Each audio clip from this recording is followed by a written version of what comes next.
Merci. La parole est à Monsieur Jean-Pierre Barbier.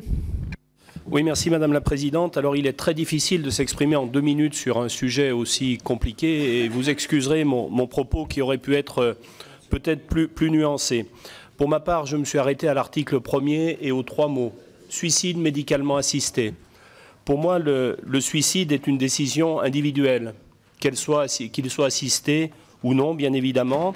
Et le suicide, dans notre société, est vécu aujourd'hui comme un constat d'échec, que ce soit par la société elle-même ou que ce soit par les familles.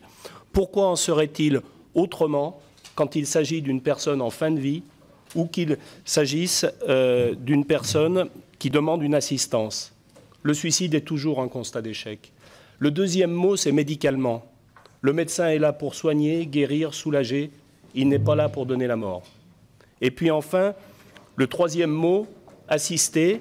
Et c'est peut-être celui-ci le plus important, parce que vous savez que ceci existe dans d'autres pays, que ce soit en Belgique ou en Suisse, où il est assisté, mais ça existe aussi aux USA, dans l'Oregon.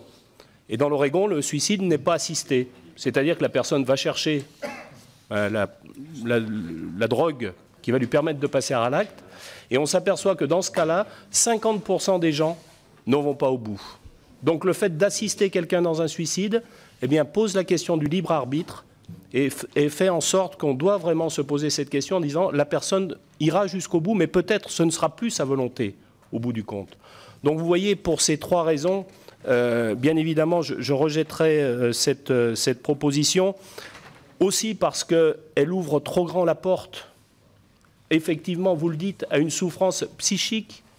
Mais alors, demain, qui pourra accéder à cette méthode? Nous devons aujourd'hui, dans nos sociétés, respecter la vie. Et je crois que l'évolution d'une société, d'une civilisation, se mesure aussi à sa manière d'aborder cette question de fin de vie.